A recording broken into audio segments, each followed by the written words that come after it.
ಏಳರಲ್ಲಿ ಬಾಬಾ ಸಾಹೇಬ್ ಅಂಬೇಡ್ಕರ್ ಅವ್ರನ್ನ ಅವರ ಒಂದು ಬಡಾವಣೆಯ ಎಲ್ಲ ಜನರು ಕೂಡ ಏನ್ ಮಾಡ್ತಾರೆ, ಸೇರಿ ಒಂದ್ ಕಡೆ ಏನ್ ಮಾಡ್ತಾರೆ, ಸನ್ಮಾನವನ್ನ ಮಾಡ್ತಾರೆ.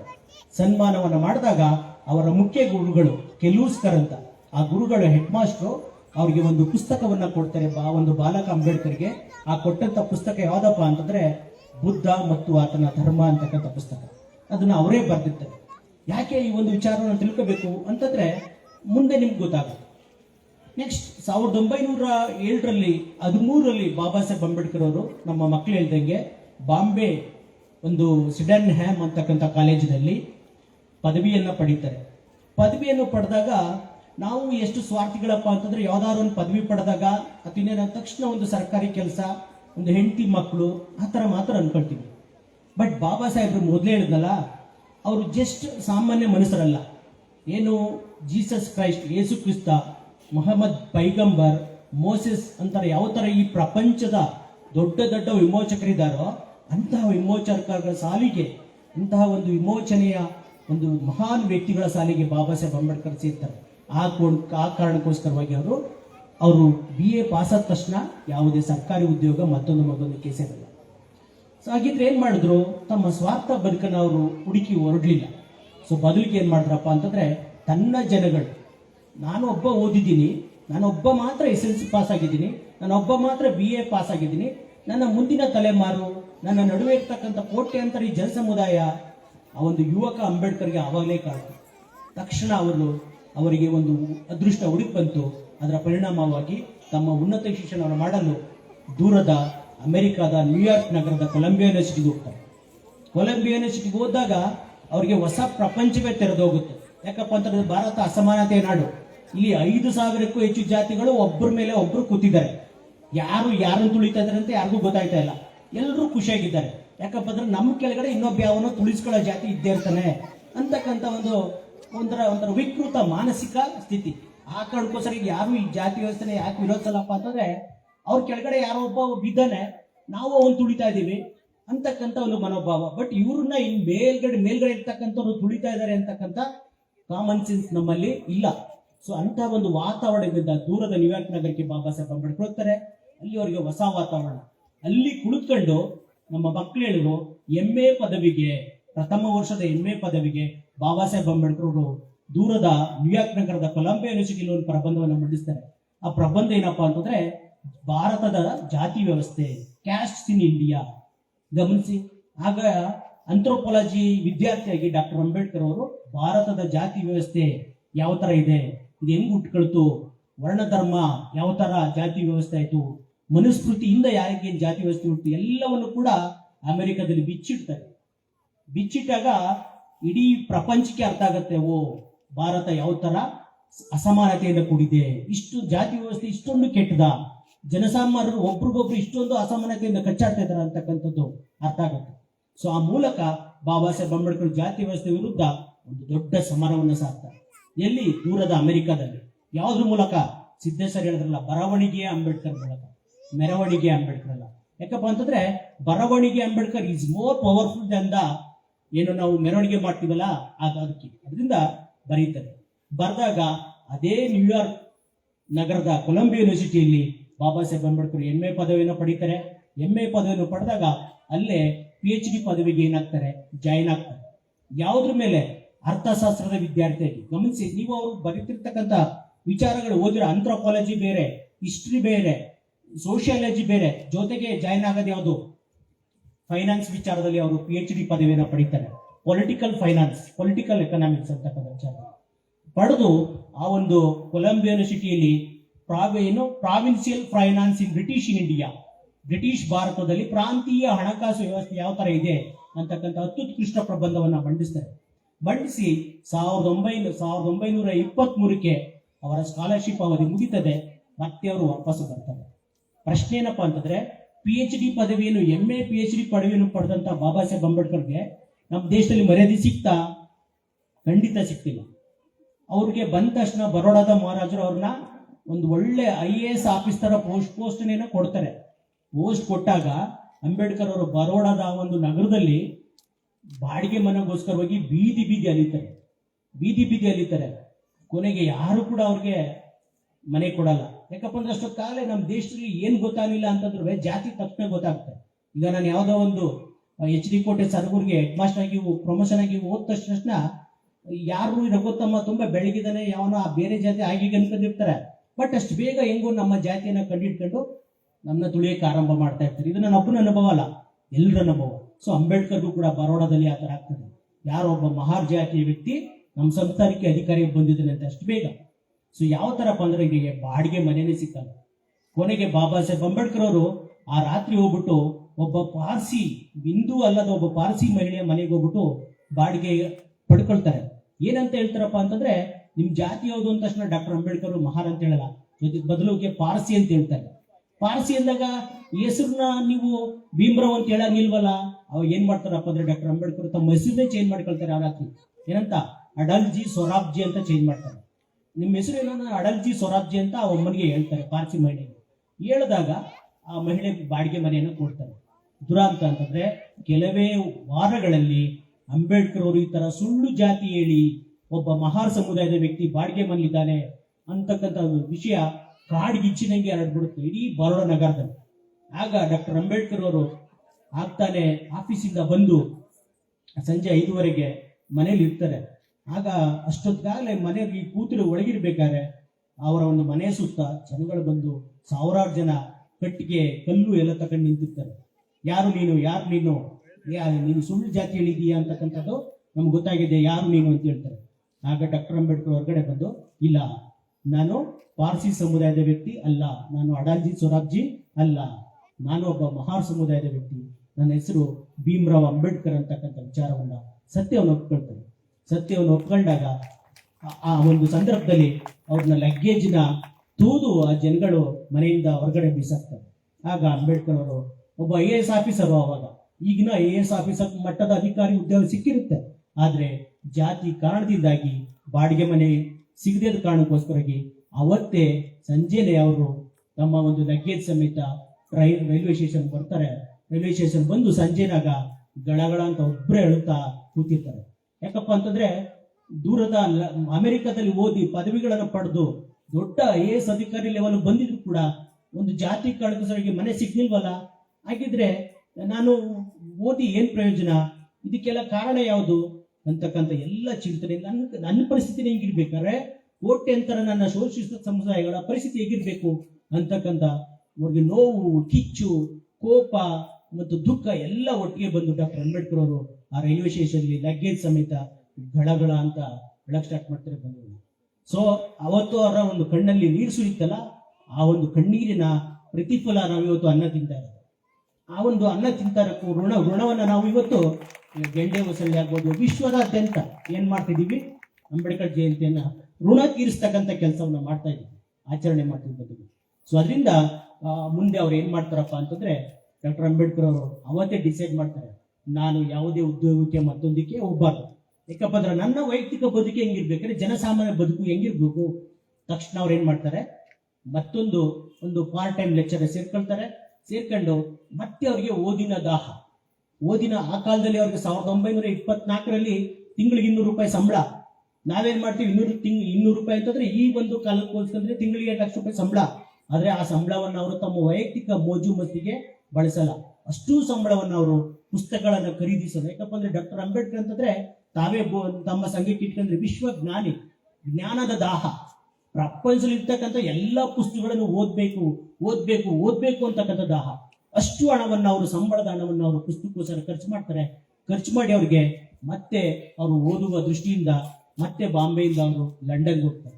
ಲಂಡನ್ಗೆ ಹೋಗ್ಬಿಟ್ಟು ನಮ್ಮ ಮಕ್ಕಳು ಹೇಳ್ದಂಗೆ ಡಾಕ್ಟರ್ ಆಫ್ ಸೈನ್ಸ್ ಪದವಿಯನ್ನ ಸೇರ್ಕೊಳ್ತಾರೆ. ಡಾಕ್ಟರ್ ಆಫ್ ಸೈನ್ಸ್ ಯಾವುದ್ರಲ್ಲಿ, ಅರ್ಥಶಾಸ್ತ್ರ ವಿಭಾಗದಲ್ಲಿ.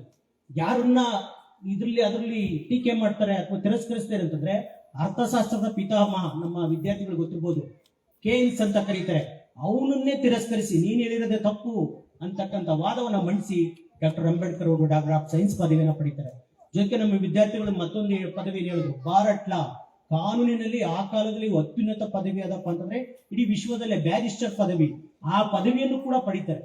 ಯಾಕೆ ಇದನ್ನ ಹೇಳ್ತಾ ಇದ್ರಿ ಗೊತ್ತಾ, ನಮ್ಮ ಮಕ್ಕಳು ಓದಿ ಅಂತಂದ್ರೆ ಓದಲ್ಲ, ಬರೀ SLC ಪಾಸ್ ಆಗಬೇಕು ಕಷ್ಟಪಡ್ತಾರೆ, ಓದಲ್ಲ, ಅಥವಾ PUC ಅಷ್ಟು ಅರ್ಧಕ್ಕೆ ನಿಲ್ಲಿಸ್ಬಿಡ್ತಾರೆ. ಪ್ಲೀಸ್, ನೀವು ನಿಜವಾದ ಅಂಬೇಡ್ಕರ್ ಅವರ ಮೊಮ್ಮಕ್ಕಳೇ ಆದ್ರೆ ಈ ಅಂಬೇಡ್ಕರ್ ಜಯಂತಿಯನ್ನು ನಾವು ಆಚರಣೆ ಮಾಡಬೇಕು ಅಂತಕ್ಕಂಥ ಪ್ರಜ್ಞೆ ಉಳ್ಳವರಾಗಿದ್ರೆ ದಯವಿಟ್ಟು ಅಂಬೇಡ್ಕರ್ ತರ ಅಟ್ಲೀಸ್ಟ್ ಅವರ 10% ಆದ್ರೂ ಓದಿ ಅಥವಾ ಓದೋಣ. ಮತ್ತು ಪೋಷಕರು ಕೂಡ ನನ್ನ ಮನವಿ, ದಯವಿಟ್ಟು ಮಕ್ಕಳಿಗೆ ಊಟ ಕೊಡದಿರೋ ಪರವಾಗಿಲ್ಲ, ಅಂಬೇಡ್ಕರ್ ತರ ಶಿಕ್ಷಣ ಕೊಡಿ. ಪೂರ್ತಿ ಕೊಡದಿರೋ ಪರವಾಗಿಲ್ಲ, ಅಟ್ಲೀಸ್ಟ್ 10% ಶಿಕ್ಷಣ ಕೊಡಿ. ಯಾಕಪ್ಪ ಅಂದ್ರೆ ನಿಮ್ಮನ್ನು ಗುಡಿಸೋದು ಹೊರಗಡೆ ಹೋದಾಗ ಶಿಕ್ಷಣ ಇದ್ರೆ ನಿಮ್ಗೆ ಅಸಮಾನತೆ ಯಾವುದೇ ಕಾರಣಕ್ಕೂ ಅಷ್ಟು ಸುಲಭವಾಗಿ ತಟ್ಟಲ್ಲ. ನೀವೇ ಡೋಂಟ್ ಕೇರ್ ಅಂತ ಇರ್ಬೋದು, ಅವ್ನು ಏನೇ ಅವಮಾನ ಮಾಡಿದ್ರು ಮತ್ತೊಬ್ಬರು ಏನೇ ತೊಂದರೆ ಕೊಟ್ಟರು ಕೂಡ ನಮ್ಮ ಎದೆಯಲ್ಲಿ ಅಕ್ಷರ ಅಂತ ಇದ್ದಿದ್ರೆ, ದೇವರನ್ನ ಪುಸ್ತಕ ಬರೀತಾರೆ ಎದೆಗೆ ಬಿದ್ದ ಅಕ್ಷರ ಅಂತ ಎದೆಗೆ ಅಕ್ಷರ ಬಿದ್ದಿದ್ರೆ ಅಸಮಾನತೆ, ಅನ್ಯಾಯ, ದೌರ್ಜನ್ಯಗಳು ಯಾವುದೇ ಕಾರಣಕ್ಕೂ ನಮಗೆ ಹತ್ರಕ್ಕೆ ಬರಲ್ಲ. ಸೊ ಅದರಿಂದ ಡಾಕ್ಟರ್ ಅಂಬೇಡ್ಕರ್ ಅವರು ಓದ್ತಾರೆ, ಭಾರಟ್ಲ ಪದವಿಯನ್ನು ಓದಿ ಮತ್ತೆ ಭಾರತಕ್ಕೆ ಬರ್ತಾರೆ. ಭಾರತಕ್ಕೆ ಬಂದಾಗ ಮತ್ತೆ ಅವರು ಮತ್ತೆ ಸರ್ಕಾರಿ ಕೆಲ್ಸಕ್ಕೆ ಸೇರಲ್ಲ, ಆದ್ರೆ ಜನಸೇವೆಗೆ ನಿಂತ್ಕೊಳ್ತಾರೆ. ಯಾಕಪ್ಪ ಅಂದ್ರೆ ಒಂದ್ ಕಡೆ ಬಾಬಾ ಸಾಹೇಬ್ ಅಂಬೇಡ್ಕರ್ ಹೇಳ್ತಾರೆ, ಯಾಕೆ ನಾನು ಸರ್ಕಾರಿ ಹುದ್ದೆಗೆ ಸೇರ್ಲಿಲ್ಲ ಅಂತಕ್ಕಂಥ ವಿಚಾರ ಹೇಳ್ತಾರೆ. ಯಾಕಪ್ಪ ಅಂತಂದ್ರೆ ಅವ್ರು ಹೇಳೋದು, ಸರ್ಕಾರಿ ನೌಕರ ಜನಸೇವೆ ಮಾಡಲಾರ.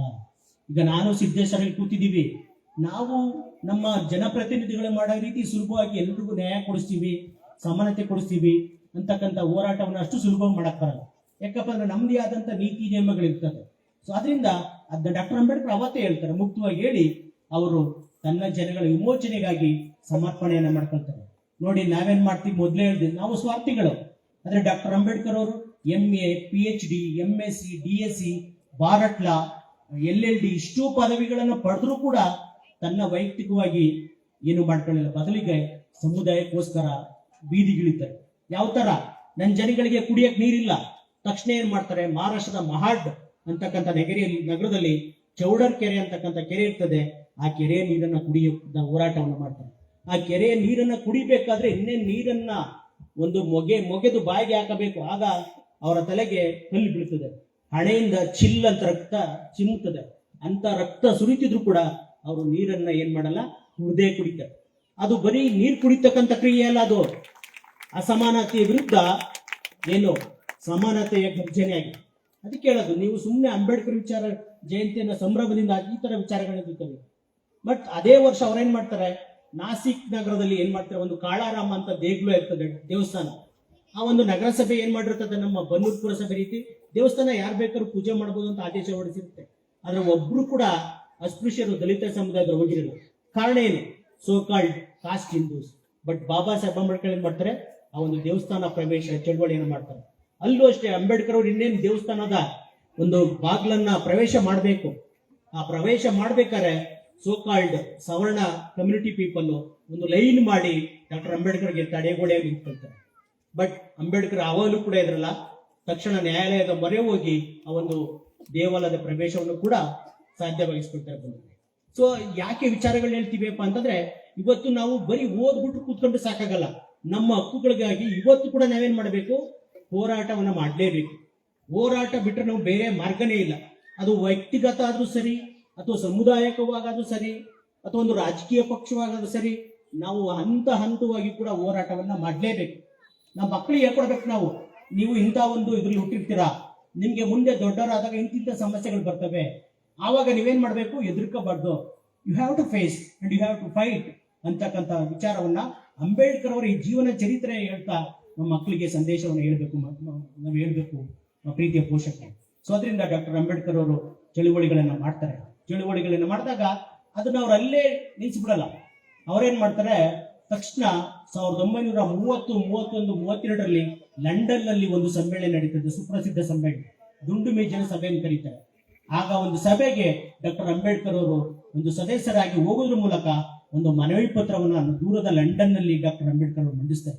ಏನು ಆ ಮನವಿ, ನಮಗೆ ಮತದಾನದ ಹಕ್ಕಿಲ್ಲ, ನಮಗೆ ಶಿಕ್ಷಣದ ಹಕ್ಕಿಲ್ಲ, ನಮಗೆ ಉದ್ಯೋಗದಲ್ಲಿ ಅವಕಾಶ ಇಲ್ಲ, ನಮಗೆ ಸಾರ್ವಜನಿಕ ಕೆರೆ ಮತ್ತೊಂದು ಕಡೆ ಪ್ರವೇಶ ಇಲ್ಲ, ದೇಗುಲದ ಪ್ರವೇಶ ಇಲ್ಲ, ಎಲ್ಲವನ್ನು ಕೂಡ ಡಾಕ್ಟರ್ ಅಂಬೇಡ್ಕರ್ ಅವರು ಒಂದು ಮನವಿ ರೂಪದಲ್ಲಿ ಲಂಡನ್ ನಲ್ಲಿ ಬ್ರಿಟಿಷರಿಗೆ ಸಲ್ಲಿಸ್ತಾರೆ. ಯಾಕಪ್ಪ ಅಂತಂದ್ರೆ ಅವತ್ತು ಆಳುವ ಒಂದು ಸರ್ಕಾರ ಆಗಿದ್ದು ಯಾರ್ದು, ಅದು ಬ್ರಿಟಿಷರು. ಆ ಒಂದು ಮನವಿಯನ್ನ ಬ್ರಿಟಿಷ್ ಲಂಡನ್ಗೆ ತಲುಪಿಸಿ ಸತತ 3 ವರ್ಷಗಳು ಕೂಡ ಅಲ್ಲಿ ನಡೆದಂತ ಒಂದು ಸಭೆಯಲ್ಲಿ ಶೋಷಿತ ಸಮುದಾಯದ ಪರವಾಗಿ ಭಾಗವಹಿಸಿ ಏನು 2000 ವರ್ಷಗಳಿಂದ ಏನು ಅನ್ಯಾಯ, ಅಕ್ರಮ, ದೌರ್ಜನ್ಯ, ಅಸಮಾನತೆ ಎಲ್ಲ ನಡೀತಿತ್ತು, ಅದನ್ನ 3 ವರ್ಷಗಳು ಬ್ರಿಟಿಷರಿಗೆ ಮಂಡಿಸಿ ಅವರಿಗೆ ನೀವು 300 ವರ್ಷದಿಂದ ನಮ್ಮ ದೇಶವನ್ನ ಆಳ್ವಿಕೆ ಮಾಡ್ತಾ ಇದ್ದೀರಾ, but what you have given to our community, ನಮ್ಮ ಸಮುದಾಯಕ್ಕೆ ಏನ್ ಕೊಟ್ಟಿದ್ದೀರಾ? ಅನ್ಟಚಬಲ್ಸ್ ಪೀಪಲ್ಸ್ಗೆ ವಿಮೋಚನೆ ಮಾಡೋಕ್ಕೋಸ್ಕರ ಏನು ಅವಕಾಶ ಮಾಡಿಕೊಟ್ಟಿದ್ದೀರಾ? ಶಿಕ್ಷಣದಲ್ಲಿ ಅವಕಾಶ ಕೊಟ್ಟಿದ್ದೀರಾ? ಉದ್ಯೋಗದಲ್ಲಿ ಕೊಟ್ಟಿದ್ದೀರಾ ಅಂತಕ್ಕಂಥ ನೇರವಾಗಿ ಎದೆ ಪಟ್ಟಿಯನ್ನು ಹಿಡಿದು ಕೊರಳ ಪಟ್ಟಿಯನ್ನು ಹಿಡಿದು ಕೇಳ್ತಾರೆ ಬಂಧುಗಳು. ಯಾಕೆ ಕೇಳ್ತಾರಪ್ಪ ಅಂತಂದ್ರೆ ಅವರಿಗೆ ಎಜುಕೇಶನ್ ಅಂತಕ್ಕಂಥ ಒಂದು ಪವರ್ಫುಲ್ ಅಸ್ತ್ರ ಆಯ್ತು. ಸೊ ಆ ಒಂದು ಅಂಬೇಡ್ಕರ್ ಅವರ ಒಂದು ಅದ್ಭುತವಾದ ಇಂಗ್ಲಿಷ್ಗೆ ಅಂತ ವಾದವನ್ನು ಕೇಳಿದಂತ ಬ್ರಿಟಿಷರು ಅಂಬೇಡ್ಕರ್ ಎಲ್ಲ ಮನವಿಗಳನ್ನು ಒಪ್ಕೊಳ್ತಾರೆ. ಒಪ್ಕೊಂಡು 1935ರಲ್ಲಿ ಭಾರತ ಸರ್ಕಾರ, government of India act, Bharat ಸರ್ಕಾರ ಕಾಯ್ದೆ ಅಂತ ಒಂದು ಸಂವಿಧಾನವನ್ನ, ಮೊದಲ ಸಂವಿಧಾನ ಅದು ಜಾರಿ ಮಾಡ್ತಾರೆ. ಆ ಸಂವಿಧಾನದಲ್ಲೇ ಬಾಬಾ ಸಾಹೇಬ್ ಅಂಬೇಡ್ಕರ್ ಎಲ್ಲ ಮನವಿಗಳನ್ನ ಸೇರಿಸ್ತಾರೆ ಬಂಧುಗಳು. ಬಟ್ ಈ ಸಂದರ್ಭದಲ್ಲಿ ಒಂದು ವಿಚಾರ ಹೇಳ್ಬೇಕು. ಅಂಬೇಡ್ಕರ್ ಅವರ ಈ ಒಂದು ಎಲ್ಲಾ ಬೇಡಿಕೆಗಳಿಗೂ ವಿರೋಧವಾಗಿ ಒಬ್ಬ ವ್ಯಕ್ತಿ ನಿಂತ್ಕೊಳ್ತಾರೆ. ಅವ್ರು ಯಾರಪ್ಪ ಅಂತಂದ್ರೆ ಮಹಾತ್ಮ ಗಾಂಧಿ ಅಂತಕ್ಕಂಥದ್ದು ತಮ್ಗೆ ಗೊತ್ತಿರಲಿ. ಯಾಕಪ್ಪ ಅಂತಂದ್ರೆ 1932 ಸೆಪ್ಟೆಂಬರ್ 24ರಂದು ಒಂದು ಒಪ್ಪಂದ ಆಗುತ್ತೆ ಗಾಂಧಿ ಮತ್ತು ಅಂಬೇಡ್ಕರ್ ಮದುವೆ. ಅದು ನಡುವೆ ಅದು ಪೂನಾ ಒಪ್ಪಂದ ಅಂತ. ಆ ಒಪ್ಪಂದದ ಸಂದರ್ಭದಲ್ಲಿ ಡಾಕ್ಟರ್ ಅಂಬೇಡ್ಕರ್ ಅವರು ನಮ್ಮ ಹಕ್ಕುಗಳ ವಿರುದ್ಧ ಉಪವಾಸ ಕೂತ್ಕೊಳ್ತಾರೆ. ಗಮನಿಸಿ, ಅವ್ರನ್ನ ನಾವು ಏನಂತ ಕರಿಬಹುದು. ಬಟ್ ಅಂಬೇಡ್ಕರ್ ಅವರು ಸೋಲ್ತಾರೆ ಆ ಸಂದರ್ಭದಲ್ಲಿ, ಸ್ವಲ್ಪ ಸೋತು. ಯಾಕಪ್ಪ ಅಂತಂದ್ರೆ ಗಾಂಧೀಜಿ ಏನಾದ್ರು ಸೋತೋಗ್ಬಿಟ್ಟಿದ್ರೆ ಅಂಬೇಡ್ಕರ್ನ ಸೋಕಾಲ್ಡ್ ಅವರ ಬೆಂಬಲಿಗರು ಬಿಡ್ತಿರ್ಲಿಲ್ಲ, ಸಾಯಿಸ್ಬಿಡೋರು. ಬಟ್ ನಮ್ಮ ಜನಗಳೆಲ್ಲ ಇನ್ನೂ ನಿದ್ರೆ ಮಾಡ್ತಿದ್ರು. ಯಾವ ತರಪ್ಪ ಅಂದ್ರೆ ಗಾಂಧಿ ಜೊತೆನೆ ಸೇರ್ಕೊಂಡಿದ್ರು. ಒಬ್ಬ ಶಿಕ್ಷಣ ಪಡೆದ ಅಂಬೇಡ್ಕರ್, ಶಿಕ್ಷಣ ಪಡೆದ ನಮ್ಮ ಇತರ ಜನ ಗಾಂಧಿ ಪರನೇ ಸೇರಿದ್ರು. ಅದರಿಂದ ಬಟ್ ಅವರು ಇರ್ಲಿ, ಇದನ್ನ ವಿಚಾರ ತಿಳ್ಕೊಳ್ಳಿ. 35ರಲ್ಲಿ ಕಾಯ್ದೆ ಜಾರಿ ಆಗುತ್ತೆ. ಮತ್ತೆ ಈ ಸಂದರ್ಭದಲ್ಲಿ ಇನ್ನೊಂದು ವಿಚಾರ, ಅಂಬೇಡ್ಕರ್ ಅವರು ಇಷ್ಟೆಲ್ಲ ಪದವಿಯನ್ನು ಪಡೆದ್ರು ಅಂದ್ರಲ್ಲ, ಆ ಪದವಿಯಲ್ಲಿ ಅವರು ಒಂದು ಬರ್ಗ ಎಲ್ಲ ಮಾಡಿದ ಹೆಚ್ಚಿನ ಒಂದು ಸಂಶೋಧನೆ ಹಣಕಾಸು ಬಗ್ಗೆ. ಅದನ್ನು ಒಂದು ಪುಸ್ತಕ ಬರೀತಾರೆ, ರೂಪಾಯಿಯ ಸಮಸ್ಯೆ ಅಂತ ಪುಸ್ತಕ ಬರೀತಾರೆ. ಆ ಒಂದು ರೂಪಾಯಿ ಸಮಸ್ಯೆ ಬುಕ್ಕು ಅದೇ ಲಂಡನ್ನ ದೊರೆಗಳ ತಲುಪಿದಾಗ ಅಲ್ಲಿ ರೂಪಾಯಿ ಅಂತಕ್ಕಂಥದ್ದು ಯಾರ ಹತ್ರ ಇದೆ, ಯಾರು ತಲುಪ್ತಾ ಇಲ್ಲ, ಯಾಕೆ ಶ್ರೀಮಂತರ ಹತ್ರ, ಎಲ್ಲ ವಿಚಾರಗಳು ಬಾಬಾ ಸಾಹೇಬ್ ಅಂಬೇಡ್ಕರ್ ಅವರು ಬ್ರಿಟಿಷರಿಗೆ ತಲುಪಿಸಿದಾಗ ಪುಸ್ತಕದ ಮೂಲಕ. ಆಗ ಅದೇ ಬ್ರಿಟಿಷರು ಭಾರತದಲ್ಲಿ ಒಂದು ರಿಸರ್ವ್ ಬ್ಯಾಂಕ್ ಆಫ್ ಇಂಡಿಯಾ, ಏನ್ ರಿಸರ್ವ್ ಬ್ಯಾಂಕ್ ಅಂತ ನಾವು ಕರಿತೀವಿ, ಆ ಬ್ಯಾಂಕ್ ಅನ್ನ ಬ್ರಿಟಿಷರು ಸ್ಥಾಪನೆ ಮಾಡ್ತಾರೆ ಏಪ್ರಿಲ್ 1, 1935ರಂದು. ಸೊ ಅದರಿಂದ ರಿಸರ್ವ್ ಬ್ಯಾಂಕ್ ಸ್ಥಾಪನೆ ಮಾಡಕ್ಕೆ ಕಾರಣ ಯಾರು? ಡಾಕ್ಟರ್ ಅಂಬೇಡ್ಕರ್. ರಿಸರ್ವ್ ಬ್ಯಾಂಕ್ ಅಂದ್ರೆ ನಿಮ್ಗೆ ಗೊತ್ತಿದೆ ಅನ್ಸುತ್ತೆ, ನೋಟ್ ಮುದ್ರಣ ಮಾಡ್ತಾರಲ್ಲ ಆ ಬ್ಯಾಂಕ್. ಬಟ್ ಆ ನೋಟ್ಗಳ ಮೇಲೆ ಯಾರ ಫೋಟೋ ಇದೆ ಗಮನಿಸಿ. ಸೊ ಅದರಿಂದ ಈ ವಿಚಾರಗಳನ್ನ ತಿಳ್ಕೊಂಡು ನೆಕ್ಸ್ಟ್ 1942ರಲ್ಲಿ ನಮ್ಮ ಸಿದ್ದೇಶ್ವರ ಹೇಳಿದಂಗೆ ಅಂಬೇಡ್ಕರ್ ಅವರು ಕೇಂದ್ರ ಸರ್ಕಾರದಲ್ಲಿ ಮಂತ್ರಿ ಆಗ್ತಾರೆ. 42ರಿಂದ 1946ರಲ್ಲಿ ಮಂತ್ರಿಯಾಗಿ ಅವರಿಗೆ ನೀರಾವರಿ, ವಿದ್ಯುತ್ ಶಕ್ತಿ, ಲೋಕೋಪಯೋಗಿ, ಉದ್ಯೋಗ, ಹಣಕಾಸು ಮತ್ತು ಕಾರ್ಮಿಕ, ಇಷ್ಟು 7 ಇಲಾಖೆಗಳ ಜವಾಬ್ದಾರಿಯನ್ನು ಕೊಡ್ತಾರೆ. ಆಗ ಬಾಬಾ ಸಾಹೇಬ್ ಅಂಬೇಡ್ಕರ್, ಇವತ್ತು ನಾವು ಉದ್ಯೋಗ ಒಂದು ಕಮಿಟಿಯನ್ನು ನಾವು ಸರ್ಕಾರ KPSC ಅಂತ ಗಮನಿಸ್ತೀವಿ, UPSC ಅಂತ ಗಮನಿಸ್ತೀವಿ, ಸರ್ಕಾರಿ ನೇಮಕವನ್ನ ಮಾಡ್ಕೊಳ್ತಕ್ಕಂಥ ಒಂದು ಆಯೋಗಗಳು. ಆ ಆಯೋಗವನ್ನ 1942-43ರಲ್ಲಿ ಸ್ಥಾಪನೆ ಮಾಡಿದವರು ಯಾರು? ಬಾಬಾ ಸಾಹೇಬ್ ಅಂಬೇಡ್ಕರ್. ಬಾಕ್ರಾ ನಂಗಲ್ಲು, ಹಿರಾಕುಡ್ ಡ್ಯಾಮು, ದಾಮೋದರ ಕಣಿವೆ ಯೋಜನೆ, ಸೋನ್ ಕಣಿವೆ ಯೋಜನೆ, ಇವತ್ತು ರೈತರೆಲ್ಲ ಅನ್ನ ತಿಂತಾ ಇದ್ದಾರೆ. ಆ ಒಂದು ಅಣೆಕಟ್ಟು ಕಟ್ಟಕ್ಕೆ ಕಾರಣ ಯಾರು? ಬಾಬಾ ಸಾಹೇಬ್ ಅಂಬೇಡ್ಕರ್. ಮತ್ತೆ ನಮಗೆ ಪ್ರಪ್ರಥಮವಾಗಿ ಉದ್ಯಮದಲ್ಲಿ ಪ್ರಥಮವಾಗಿ 1944ರಲ್ಲಿ 8.5% ಮೀಸಲಾತಿಯನ್ನು ಒಂದು ಶೋಷಿತ ಸಮುದಾಯಗಳಿಗೆ ಕೊಟ್ಟವರು ಯಾರು? ಅದು ಕೂಡ ಬಾಬಾ ಸಾಹೇಬ್ ಅಂಬೇಡ್ಕರ್. ಗಮನಿಸಿ. ಸೊ ಅದರಿಂದ ಅಂಬೇಡ್ಕರ್ ಅವರ ಸಾಧನೆ ಇದೆಯಲ್ಲ, ಅದು ಹೇಳ್ತಾ ಹೋಗ್ತಿರೋದು ಇದು ಹಿಮಾಲಯ ಎತ್ತರ. ಅದು ಇವತ್ತು ರಾತ್ರಿ ಆದ್ರೂ ಕೂಡ, ಏನು ಒಂದು ವಾರ ಆದ್ರೂ ಕೂಡ ಗಂಟೆ ಹೊಸಳಿಯಲ್ಲಿ ನಾನು ಒಬ್ಬ ವ್ಯಕ್ತಿಯಾಗಿದ್ರೆ ಹೇಳ್ತಾನೆ ಇರಬಲ್ಲೆ. ಸೊ ಅದನ್ನ ಸುಮ್ಮನೆ ಸುಳ್ಳು ಹೇಳಲ್ಲ. ಬಾಬಾ ಸಾಹೇಬ್ ಅಂಬೇಡ್ಕರ್ ಆತರ 100 ಪುಸ್ತಕಗಳನ್ನ ಬರ್ದಿಟ್ಟು ಹೋಗಿದ್ದಾರೆ. ಆ ಎಲ್ಲ ಪೇಜ್ನು ಸೇರಿದ್ರೆ ಒಂದು 30,000 ಪುಟ ಆಗುತ್ತೆ. ಸ್ವತಃ ಬಾಬಾ ಸಾಹೇಬ್ ಅಂಬೇಡ್ಕರ್ ಬುಕ್ ಬರ್ದಿರ್ತಕ್ಕಂಥ ಬುಕ್ಸ್ಗಳು. ಅದು ಕನ್ನಡದಲ್ಲಿ ಇಲ್ಲ, ಇಂಗ್ಲಿಷ್ ಅಲ್ಲಿ ಇದೆ. ಒಂದು ಬುಕ್ ಅನ್ನ ಇಲ್ಲಿ ತಂದಿದ್ದೇನೆ ಬಂದವರು. ಸೊ ಅದರಿಂದ ಬಾಬಾ ಸಾಹೇಬ್ ಅಂಬೇಡ್ಕರ್ ಅವರು 4 ವರ್ಷಗಳ ಕಾಲ ಮಂತ್ರಿಯಾಗಿ ಅಭೂತಪೂರ್ವ ಸಾಧನೆ ಮಾಡ್ತಾರೆ. ಅಭೂತಪೂರ್ವ ಸಾಧನೆ ಮಾಡಿ 47ರಲ್ಲಿ ದೇಶಕ್ಕೆ ಸ್ವಾತಂತ್ರ್ಯ ಬರ್ತದೆ. ಆಗಸ್ಟ್ 15ರಂದು ನೆಹರು ಪ್ರಧಾನಿ ಆಗ್ತಾರೆ. ಡಾಕ್ಟರ್ ಅಂಬೇಡ್ಕರ್ ಅವರು ಈ ದೇಶದ ಪ್ರಪ್ರಥಮ ಕಾನೂನು ಸಚಿವರಾಗ್ತಾರೆ. ಪ್ರಶ್ನೆ ಏನಪ್ಪಾ ಅಂದ್ರೆ, ಕಾನೂನು ಸಚಿವರಾದ ತಕ್ಷಣ ಕಾನೂನಿನ ತಾಯಿ ಎನಿಸಿಕೊಂಡ ಸಂವಿಧಾನವನ್ನು ಬರೀತಕ್ಕಂಥ ಹೊಣೆ ಯಾರಿಗೆ ಬರ್ತದೆ? ಅವ್ರಿಗೆ ತಾನೆ. ಸೊ ಆದ್ರಿಂದ 1947 ಆಗಸ್ಟ್ 29ರಂದು ಡಾಕ್ಟರ್ ಅಂಬೇಡ್ಕರ್ ಅವರು ಸಂವಿಧಾನದ ಕರಡು ರಚನಾ ಸಮಿತಿ, ಡ್ರಾಫ್ಟಿಂಗ್ ಕಮಿಟಿ ಅಥವಾ ಸಂವಿಧಾನ ಬರೀತಕ್ಕಂಥ ಒಂದು ಸಮಿತಿಯ ಅಧ್ಯಕ್ಷರಾಗಿ ಆಯ್ಕೆ ಆಗ್ತಾರೆ. ಯಾಕೆ? ಅವರೇ ಕಾನೂನು ಸಚಿವರು, ಅವ್ರಿಗೆ ಜವಾಬ್ದಾರಿ ಬರುತ್ತೆ. ಸೊ ಬಾಬಾ ಸಾಹೇಬ್ ಅಂಬೇಡ್ಕರ್ ಅವರು ತಾವು ಪಡೆದಂತ ಅಷ್ಟು ಪದವಿಗಳು, ಅಷ್ಟು ಜ್ಞಾನ, ಮತ್ತು ಇಡೀ ಭಾರತದಾದ್ಯಂತ ಅವರು ಓಡಾಡಿದ್ರು. ಕಾಶ್ಮೀರದಿಂದ ಕನ್ಯಾಕುಮಾರಿಯವರೆಗೆ, ಆ ಕಡೆ ಪಾಕಿಸ್ತಾನ ಮೊದಲಿದ್ದು ಅದು ಭಾರತಕ್ಕೆ ಸೇರಿತು, ಅಲ್ಲಿಂದ ಹಿಡಿದು ಬಂಗಾಳದವರೆಗೆ ಇಡೀ ಭಾರತ ಉದ್ದಗಲವನ್ನೇ ಡಾಕ್ಟರ್ ಅಂಬೇಡ್ಕರ್ ಓಡಾಡಿದ್ರು. ಯಾರಿಗೋಸ್ಕರ ಓಡಾಡಿದ್ರು? ಶೋಷಿತ ಸಮುದಾಯಗಳಿಗೋಸ್ಕರ ಓಡಾಡಿದ್ರು. ಮತ್ತೆ ಅವರು ಹೇಳ್ತಾರೆ, ನಾನು ಸಂವಿಧಾನ ಬರೆಯಕ್ಕೆ ಯಾಕೆ ಬಂದೆ ಅಂತಂದ್ರೆ ಶೋಷಿತ ಸಮುದಾಯಗಳ ರಕ್ಷಣೆ ದೃಷ್ಟಿಯಿಂದ ಬಂತ ಬರೀತಾರೆ. ಬಟ್ ಅವರು ಸಂವಿಧಾನವನ್ನ ಕೇವಲ ಶೋಷಿತ ಸಮುದಾಯಗಳ ರಕ್ಷಣೆ ದೃಷ್ಟಿಯಿಂದ ಮಾತ್ರ ಬರೀಲಿಲ್ಲ, ಸಮಸ್ತ ಭಾರತೀಯರ ರಕ್ಷಣೆ ದೃಷ್ಟಿಯಿಂದ ಸಂವಿಧಾನ ಬರೀತಾರೆ. ಎಷ್ಟು ವರ್ಷ ತಗೊಳ್ತಾರೆ? 2 ವರ್ಷ 11 ತಿಂಗಳು 18 ದಿನಗಳ ಸತತ ಶ್ರಮ. ಕಣ್ಣಿಗೆ ಎಣ್ಣೆ ಬಿಟ್ಕೊಂಡು ನಿದ್ರೆ ಇಲ್ಲದೆ ಬಾಬಾ ಸಾಹೇಬ್ ಅಂಬೇಡ್ಕರ್ ಅವರು ಸಂವಿಧಾನನ ಬರೀತಾರೆ. ಬಂದರು ಯಾರಿಗೋಸ್ಕರ ಬರೀತಾರೆ? 150 ಕೋಟಿ ಭಾರತೀಯರಿಗೋಸ್ಕರ ಬರೀತಾರೆ. ಇವತ್ತು ಕೂಡ ಗಮನಿಸಿ, ಶ್ರೀಲಂಕಾದಲ್ಲಿ ಸಂವಿಧಾನ ಸತ್ತೋಗ್ಬಿಡುತ್ತೆ, ಈಗ 50 ವರ್ಷಕ್ಕೆ ರದ್ದು ಮಾಡ್ತಾರೆ. ಪಾಕಿಸ್ತಾನದಲ್ಲಿ ಅಲ್ಲಿ ಅಧ್ಯಕ್ಷರು ಉಪಾಧ್ಯಕ್ಷರು ಎಲ್ಲರನ್ನು ಗುಂಡಾಕ್ಸಾಯಿಸ್ತಾರೆ. ಬಾಂಗ್ಲಾದೇಶ ಅಲ್ಲಿ ಸರ್ಕಾರಗಳು ಬಿದ್ದೋಗುತ್ತೆ. ನೇಪಾಳದಲ್ಲೂ ಸರ್ಕಾರ ಬಿದ್ದೋಗುತ್ತೆ. ರಷ್ಯಾ 20 ಭಾಗ ಆಗುತ್ತೆ. ಆದ್ರೆ 85-80 ವರ್ಷ ಆದ್ರೂ ಕೂಡ ಭಾರತ ಇನ್ನೂ ಕೂಡ ತುಂಬಾ ಸ್ಟೇಬಲ್ ಆಗಿ ಸ್ಥಿರವಾಗಿದೆ. ಎಲ್ಲ 30 ರಾಜ್ಯಗಳು ಒಗ್ಗಟ್ಟಾಗಿದ್ದಾವೆ, ಕೇಂದ್ರಾಡಳಿತ ಪ್ರದೇಶಗಳು ಒಗ್ಗಟ್ಟಾಗಿದ್ದಾವೆ. ಭಾರತ ಯಾವುದೇ ಕಾರಣಕ್ಕೂ ಕೂಡ ವಿಭಜನೆ ಸಾಧ್ಯ ಇಲ್ಲ ಅಂತದಕ್ಕೆ ಕಾರಣ ಯಾವುದಪ್ಪ ಅಂತಂದ್ರೆ ಗಮನಿಸಿ, ಅದು ಪರಮ ಪೂಜ್ಯರು ಬರೆದಿರ್ತಕ್ಕಂಥ ಸಂವಿಧಾನ. ಅದರಿಂದ ಬಾಬಾ ಸಾಹೇಬ್ ಅಂಬೇಡ್ಕರ್ ಸಂವಿಧಾನ ಇರೋ ತನಕ ಈ ದೇಶ 1000 ವರ್ಷ ಆದ್ರೂ ಕೂಡ ಐಕ್ಯವಾಗಿಯೇ ಇರ್ತದೆ. ಸೊ ಆಗಿದ್ರು ಕೂಡ ಗಮನಿಸಿ, ನಮ್ಮ ಎಷ್ಟೋ ಪಾಪ ಜನಗಳು ಅಂಬೇಡ್ಕರ್ ಫೋಟೋ ಇಟ್ಕೊಳ್ಳಕ್ಕೆ ನಮ್ಮ ಸಿದ್ದೇಶ್ವರ ಹೇಳಿದ್ರು ಇಷ್ಟಪಡಲ್ಲ. ಅವ್ರ ಫೋಟೋಗೊಂದು ಗೌರವ ಕೊಡೋಕ್ಕೂ ಕೂಡ ಇಲ್ಲ. ಅಯ್ಯೋ ಅಂಬೇಡ್ಕರ್ ಅಂದ್ರೆ ಯಾವ್ದೋ ಒಂದು ಜಾತ್ರೆ ಅಂತ ತುಂಬಾ ಕ್ಷುಲ್ಲಕವಾಗಿ ಮಾತಾಡ್ಬಿಡ್ತಾರೆ. ಅದು ಕೇಳಿದಾಗ ನಮ್ಮಂತ ಓದ್ಕೊಂಡಿರೋರಿಗೆ ನಿಜಕ್ಕೂ ಕೂಡ ಬೇಜಾರಾಗುತ್ತೆ. Ambedkar is not only leader of particular caste, ಯಾವುದೋ ಒಂದು ಜಾತಿಯ ವ್ಯಕ್ತಿ ಅಲ್ಲ. 150 ಕೋಟಿ ಜನರ ಹಿತರಕ್ಷಣೆ 1950ರಲ್ಲಿ ಸಂವಿಧಾನದ ಮೂಲಕ ಮಾಡಿದಂತ ವ್ಯಕ್ತಿ ಬಾಬಾ ಸಾಹೇಬ್ ಅಂಬೇಡ್ಕರ್. ಸೊ ಅದರಿಂದ ಅಂತ ಒಂದು ಅಂಬೇಡ್ಕರ್ ಜಯಂತಿಯನ್ನ ನಾವು ಇಲ್ಲಿ ಆಚರಿಸ್ತಾ ಇದ್ದೀವಿ. ನೆಕ್ಸ್ಟ್, ಸಂವಿಧಾನ ಬರೆದ ನಂತರ ಡಾಕ್ಟರ್ ಅಂಬೇಡ್ಕರ್ ಒಂದು ಮಹತ್ವದ ವಿಚಾರ ನಾನು ಹೇಳಲೇಬೇಕು. ಯಾಕಪ್ಪ ಅಂದ್ರೆ ಇಲ್ಲಿ 60-70 ಭಾಗ ಮಹಿಳೆಯರೇ ಕೂತಿದ್ರು. ಯಾಕಪ್ಪ ಅಂತಂದ್ರೆ 1954ರಲ್ಲಿ ಡಾಕ್ಟರ್ ಅಂಬೇಡ್ಕರ್ ಅವರು ಪಾರ್ಲಿಮೆಂಟ್ ಅಲ್ಲಿ ಒಂದು ಮಸೂದೆನ ಮಂಡಿಸ್ತಾರೆ.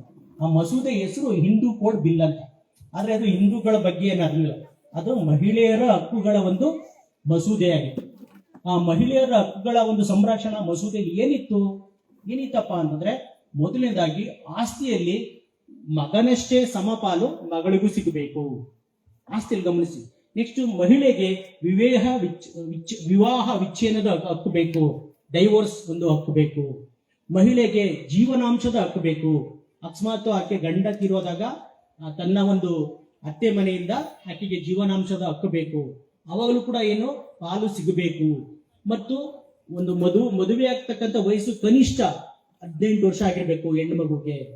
ಮತ್ತು ಯಾವುದೇ ಕಾರಣಕ್ಕೂ ವಿಧವಾಗಿ ಹೆಣ್ಮಗಳು ಉಳಿಬಾರ್ದು, ಅವ್ರು ಮತ್ತೆ ಮರುವಿವಾಹ ಆಗಬೇಕು. ಇಷ್ಟೆಲ್ಲ. ಮತ್ತು ಮಹಿಳೆಯರಿಗೆ ಮತದಾನದ ಹಕ್ಕುಗಳು ಕೊಡಬೇಕು. ಮಹಿಳೆಯರಿಗೆ ಮತ್ತು ಇವತ್ತೇನು ಮಹಿಳಾ ಮೀಸಲಾತಿ ಅಂತ ಹೇಳ್ತಾರಲ್ಲ, ವಿವಿಧ ಸ್ಥಾನಗಳಲ್ಲಿ ಅವಕಾಶಗಳನ್ನು ಕೊಡಬೇಕು, ಮೀಸಲಾತಿಯನ್ನು ಕೊಡಬೇಕು. ಎಲ್ಲ ಅಂಶಗಳನ್ನು ಕೂಡ ಡಾಕ್ಟರ್ ಅಂಬೇಡ್ಕರ್ ಅವರು ಆ ಹಿಂದೂ ಕೋಡ್ ಮಸೂದೆ ಅಂತಕ್ಕಂಥ ಮಸೂದೆಯಲ್ಲಿ ಮಂಡಿಸ್ತಾರೆ. ದೂರ ಅಂತಂದ್ರೆ ಏನು ಇವತ್ತು ಮಹಿಳೆಯರನ್ನ ಕೊಂಡಾಡ್ತಾರೆ ಕೆಲವು ಜನಾಂಗಗಳು, ಅವರ ತಾತಿಂದ್ರು ಮುತ್ತಾತಂದ್ರು ಅವತ್ತು ಅಂಬೇಡ್ಕರ್ ಅವರು ಹೇಳದಂತ ಎಲ್ಲ ಅಂಶಗಳನ್ನು ಕೂಡ ವಿರೋಧಿಸ್ತಾರೆ. ಏನು ಅಂಬೇಡ್ಕರ್ ಹೇಳ್ದ ಅನ್ಬಿಟ್ಟು ನಮ್ಮ ಗಂಡು ಮಕ್ಕಳ ಆಸ್ತಿನಲ್ಲಿ ಹೆಣ್ಮಕ್ಳು ಕೊಟ್ಬಿಡ್ಬೇಕಾ? ಅಂಬೇಡ್ಕರ್ ಹೇಳ್ದ ಅನ್ಬಿಟ್ಟು ಡೈವರ್ಸ್ ಕೊಟ್ಬಿಡ್ಬೇಕಾ? ಹಕ್ಕುಗಳು ಕೊಟ್ಬಿಡ್ಬೇಕಾ? ಅಂಬೇಡ್ಕರ್ ಹೇಳ್ದ ಅನ್ಬಿಟ್ಟು ಇವ್ರಿಗೆ ಹೆಣ್ಮಕ್ಳಿಗೆಲ್ಲ ಜೀವನಾಂಶ ಕೊಡ್ಬೇಕಾ? ಮಹಿಳೆಯರು ಅಂದ್ರೆ ಏನು? ಶೂದ್ರರಿಗೆ ಸಮಾನರು. ಮಹಿಳೆಯರು ಅಂದ್ರೆ ಏನು? ಮನೆಯಿಂದ ಆಚೆ ಇರ್ತಕ್ಕಂಥವ್ರು, ಹೊಟ್ಟೆ ಹೆಣ್ಣು ಕುಲಕ್ಕೆ ಹೊರಗು. ಈ ತರ ಎಲ್ಲ ಅಂಬೇಡ್ಕರ್ನ ಸಂಸತ್ನ ಒಳಗೆ ತುಂಬಾ ವಿಚಿತ್ರವಾಗಿ ಟೀಕೆ ಮಾಡ್ತಾರೆ. ಆ ಟೀಕೆ ಮಾಡಿ ಆ ಒಂದು ಬಾಬಾ ಸಾಹೇಬ್ ಅಂಬೇಡ್ಕರ್ ಅವರು ಮಹಿಳೆಯರು ಅಂದ್ರೆ ಬರೀ ದಲಿತ ಮಹಿಳೆಯರು ಅನ್ಕೋಬೇಡಿ, ದೇಶದ 50% ಇರ್ತಕ್ಕಂಥ ಸಮಸ್ತ ಮಹಿಳೆಯರ ಪರವಾಗಿ ಮಂಡಿಸಿದಂತ ಹಕ್ಕನ್ನ ಸೋಕಾಲ್ಡ್ ಸವರ್ಣ ಪೀಪಲ್ಗಳು ಕೆಟ್ಟದಾಗೆ ವಿರೋಧಿಸ್ತಾರೆ. ಯಾವ ತರಪ್ಪ ಅಂತಂದ್ರೆ, ಕೊನೆಗೆ ಡಾಕ್ಟರ್ ಅಂಬೇಡ್ಕರ್ ಅವರು ನನ್ನ ಒಂದು ಮಹಿಳೆಯರ ಪರವಾಗಿ ನಾನು ಇಷ್ಟೊಂದು ಸಮಸ್ತ ಮಹಿಳೆಯರು, ಯಾವುದು ಒಂದು ಕಮ್ಯುನಿಟಿ ಮಹಿಳೆಯರಲ್ಲ, ಎಲ್ಲ ಮಹಿಳೆಯರ ಪರವಾಗಿ ಈ ತರ ಒಂದು ಹಕ್ಕುಗಳನ್ನು ಮಂಡಿಸಿದ್ರೆ ಇವ್ರು ಇದಕ್ಕೆ ಅಂಗೀಕಾರ ಆಡಕ್ ಬೆಣ್ಣಿಲ್ವಲ್ಲ ಅಂದ್ಬಿಟ್ಟು 1954ರಲ್ಲಿ ಡಾಕ್ಟರ್ ಅಂಬೇಡ್ಕರ್ ಅವರು ತಮ್ಮ ಒಂದು ಕಾನೂನು ಮಂತ್ರಿ ಪದವಿ ಕೂಡ ಏನ್ ಮಾಡ್ತಾರೆ, ರಾಜೀನಾಮೆಯನ್ನು ಕೊಡ್ತಾರೆ. ಯಾರಿಗೋಸ್ಕರ ರಾಜೀನಾಮೆ ಕೊಡ್ತಾರೆ? ಇಲ್ಲಿ ಕುಳಿತಿರ್ತಕ್ಕಂಥ ಎಲ್ಲ ಮಹಿಳೆಯರ ಹಕ್ಕುಗಳಾಗಿ ಬಾಬಾ ಸಾಹೇಬ್ ಅಂಬೇಡ್ಕರ್ ಅವರು ರಾಜೀನಾಮೆಯನ್ನು ಕೊಡ್ತಾರೆ. ಸೊ ಅಂಬೇಡ್ಕರ್ ಅವರು ರಾಜೀನಾಮೆ ಕೊಟ್ಟಾಗ ಸರ್ಕಾರ ಹೆಚ್ಚಿಬಿಡುತ್ತೆ. ಅಂಬೇಡ್ಕರ್ ರಾಜೀನಾಮೆ ಕೊಟ್ಬಿಟ್ರ, ಇಲ್ಲ ಈ ಮಸೂದೆಯನ್ನು ನಾವು ಹೆಂಗಾರು ಏನ್ ಮಾಡ್ಬೇಕು, ಜಾರಿ ಮಾಡಬೇಕು ಅಂದ್ಬಿಟ್ಟು ಅಂಬೇಡ್ಕರ್ ಅವರು ರಾಜೀನಾಮೆ ಕೊಟ್ಟ ಮರು ವರ್ಷದ ನಂತರ ಏನ್ ಮಾಡ್ತಾರೆ, ಸರ್ಕಾರ ಜಾರಿ ಮಾಡ್ತಾ ಬಂದಿದೆ. ಸೊ ಅದರಿಂದ ಯಾಕೆ ವಿಚಾರಗಳು ಇರಬೇಕು ಅಂತಂದ್ರೆ, ಅಂಬೇಡ್ಕರ್ ಅವ್ರು ಯಾವುದೋ ಒಂದು ಜಾತಿ ಮತ್ತೊಂದು ಕೆಲಸ ಮಾಡಿದ್ರು. ರಿಸರ್ವ್ ಬ್ಯಾಂಕ್ ಸ್ಥಾಪನೆ ಮಾಡಿದ್ರು. ಆ ರಿಸರ್ವ್ ಬ್ಯಾಂಕ್ ಬರ್ತಕ್ಕಂಥ ನೋಟ್ಗಳನ್ನ ನಾವು ಒಬ್ಬರೇ ಬಳಸ್ತಾ ಇದ್ದೀರಾ? ಯೋಚನೆ ಮಾಡಿ. ಅನೇಕ ಸಾವಿರ ನೂರಾರು ಅಣೆಕಟ್ಟುಗಳನ್ನ ಕಟ್ಟೋದು ಎಲ್ಲ ನಾವೇ ಕುಡಿತಾ ಇದೀವ? ನಮ್ಮ ಹತ್ರ ಜಮೀನೇ ಇಲ್ಲ. ಬೆಳೀತಾ ಇರೋರು ಯಾರು? ಮತ್ತೆ ಮಹಿಳೆಯರ ಹಕ್ಕುಗಳನ್ನ ಪಡ್ಕೊಂಡ್ರು. ಈ ಎಲ್ಲಾ ಜಾತಿ ಮಹಿಳೆಯರಿಗೂ ಸಿಕ್ಕಿದೆ ತಾನೆ. 150 ಕೋಟಿ ಜನರಿಗೂ ಸಂವಿಧಾನವನ್ನು ಕೊಟ್ರೆ ನಮಗ್ ಮಾತ್ರ ಕೊಟ್ರ? ಅದರಿಂದ ಈ ಎಲ್ಲ ವಿಚಾರಗಳನ್ನ ನಾವು ಬಾಬಾ ಸಾಹೇಬರ ಹಿನ್ನೆಲೆಯಲ್ಲಿ, ಬದುಕಿನ ಹಿನ್ನೆಲೆಯಲ್ಲಿ ತಿಳ್ಕೋಬೇಕು ಬಂದು. ಕೊನೆಯದಾಗಿ ನಾನು ಮೊದಲೇ ಹೇಳಿದೆ, ಅವ್ರು SLC ಪಾಸ್ ಆದಾಗ ಒಂದು ಪುಸ್ತಕ ಸಿಕ್ತು, ಬುದ್ಧ ಮತ್ತು ಆತನ ಧಮ್ಮ ಅಂತ. ಅದು ಬಾಬಾ ಸಾಹೇಬ್ ಅಂಬೇಡ್ಕರ್ ಮೇಲೆ ಅಗಾಧವಾದ ಪರಿಣಾಮ ಬೀರ್ತು. ಯಾಕಪ್ಪ ಅಂತಂದ್ರೆ ಅಂಬೇಡ್ಕರ್ ಹುಡುಕಿದ್ರು ನಮ್ಮ ಶೋಷಿತ ಸಮುದಾಯಗಳ ಮೂಲ ಧರ್ಮ ಯಾವುದು. ಆಗ ಅವ್ರಿಗೆ ಅರ್ಥ ಆಯ್ತು, ನಾವು ನಾಗ ಜನಾಂಗ, ಏಷ್ಯಾ ಖಂಡದ ಬಹುಭಾಗವನ್ನು ಆಳದಂತ ಭವ್ಯ ಜನಾಂಗದವರು, ನಾಗ ಜನಾಂಗದವರು, ನಾವೆಲ್ಲರ ಮೂಲ ಬೌದ್ಧರಾಗಿದ್ರು. ಅದರಿಂದ ನಾನು ಕೂಡ ಏನ್ ಮಾಡ್ಬೇಕು, ಬೌದ್ಧ ಧರ್ಮಕ್ಕೆ ಸೇರ್ಬೇಕು ಅಂತಕ್ಕಂಥ ದೃಷ್ಟಿಯಲ್ಲಿ 1956 ಅಕ್ಟೋಬರ್ 14 ಸುಮಾರು 10 ಲಕ್ಷ ಜನರ ನಡುವೆ ಬೌದ್ಧ ಧರ್ಮವನ್ನು ಸೇರ್ತಾರೆ. ಮತ್ತು ನಮಗೂ ಕೂಡ ಬೌದ್ಧ ಧರ್ಮ ನಮ್ಮ ಮುಂದಿನ ಹಾದಿ ಅಂತಕ್ಕಂಥ ಸಂದೇಶವನ್ನ ತಿಳಿಸ್ಕೊಟ್ಟು ಅದಾದ 2 ತಿಂಗಳಲ್ಲಿ 1956 ಡಿಸೆಂಬರ್ 5 ಬಾಬಾ ಸಾಹೇಬ್ರು ಮಲಗ್ತಾರೆ. ಮಲಗಿ ರಾತ್ರಿ 11 ಗಂಟೆನಾಗ ಮಲಗ್ತಾರೆ. ಮಲಗ್ಬಿಟ್ಟು ನಾನಕ್ ಚಂದ್ರ ಹೊತ್ತಿಗೆ ಅವರ ಅಸಿಸ್ಟೆಂಟ್ ಕೇಳ್ತಾರೆ, ಬೆಳಿಗ್ಗೆ 5 ಬಂದ್ಬಿಡು, ವಾಕಿಂಗ್ ಹೋಗ್ಬೇಕು ಅಂತಕ್ಕಂಥ ವಿಚಾರ ನಾವು ಹೇಳಿರ್ತಾರೆ. ಆದ್ರೆ ರಾತ್ರಿ 11 ಗಂಟೆಗೆ ಡಿಸೆಂಬರ್ 5 ಮಲಗುವ ಬಾಬಾ ಸಾಹೇಬ್ರು ಬೆಳಿಗ್ಗೆ ಮತ್ತೆ ಹೇಳಲ್ಲ. ಆಗ ಬೆಳಿಗ್ಗೆ 5 ಯೂಶುವಲಿ ಹೇಳ್ತಿರಲ್ಲ ಅಂತ ಅವರ ಧರ್ಮಪತ್ನಿಯಾದ ಸವಿತಾ ಅಂಬೇಡ್ಕರ್ ಬಂದು ಹೇಳಿಸ್ತಾರೆ. ಆಗ ಅವ್ರಿಗೆ ಸವಿತಾ ಅಂಬೇಡ್ಕರ್ಗೆ ಕೈಕಾಲು ಗೊತ್ತಾಗುತ್ತೆ.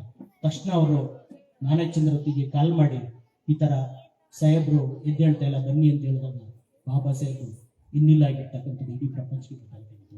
ಅದರಿಂದ ಇನ್ನು ಡಿಟ್ಟೇಲ್ ಹೇಳೋದಾದ್ರೆ ಬಾಬಾ ಸಾಹೇಬ್ ಅಂಬೇಡ್ಕರ್ ಅಂತಕ್ಕಂಥದ್ದು ಅದೊಂದು ಕೇವಲ ವ್ಯಕ್ತಿ ಅಲ್ಲ.